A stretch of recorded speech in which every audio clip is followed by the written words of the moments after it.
Hi hello అండి. సొరకాయతో మీరు ఎప్పుడైనా ఈ రెసిపీ ట్రై చేశారా? చేయనట్లయితే తప్పకుండా ట్రై చేయండి. చాలా ఈజీ, చాలా ఫాస్ట్గా కూడా రెడీ అయిపోతుంది.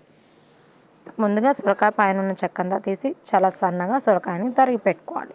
తరిగి పెట్టుకున్న సొరకాయని ఒక కుక్కర్లో వేసుకుని కొంచెం చింతపండు, 4 వెల్లుల్లి రెబ్బలు, అలాగే కావాల్సినంత పచ్చిమిర్చి, 2 టమాటోలు, కొంచెం పసుపు, 1 టేబుల్ స్పూన్ నూనె వేసి చక్కగా ఇలా మొత్తం అంతా కలిసేలా కలిపేసుకోవాలి. సొరకాయలో ఉన్న వాటర్ తోటే సొరకాయ ఉడికిపోతుందండి.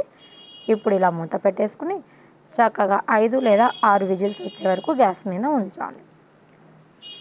ఇలా ఉడికిపోయిన తర్వాత మూత తీసి చూస్తే చక్కగా ఇలా సొరకాయ ఉడికిపోయింది చూసారా. ఇప్పుడు కావాల్సినంత ఉప్పు వేసుకొని పప్పు గుత్తితో చక్కగా రుబ్బేసుకోవడమేనండి. చాలా ఈజీ, చాలా ఫాస్ట్గా కూడా తయారైపోతుంది. టేస్ట్ కూడా చాలా బాగుంటుంది.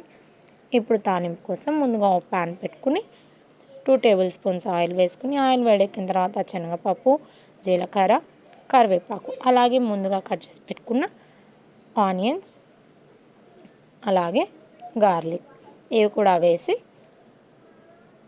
దూరగా వేగనివ్వాలి. ఇలా ఇవి చక్కగా దూరగా వేగిపోయిన తర్వాత మనం ముందుగా రుబ్బి పెట్టుకున్న ఈ సొరకాయని ఇందులో వేసేసుకోవటమేనండి. వేసి మొత్తం కలిపేసామంటే టేస్టీ సొరకాయ రెసిపీ రెడీ అయిపోయినట్లే. నా వీడియో మీకు నచ్చినట్లయితే లైక్ చేసి ఛానల్ని సబ్స్క్రైబ్ చేసుకోండి ఫ్రెండ్స్. అలాగే మీ ఫ్యామిలీస్ అండ్ ఫ్రెండ్స్కి షేర్ చేయండి. Thank you for watching.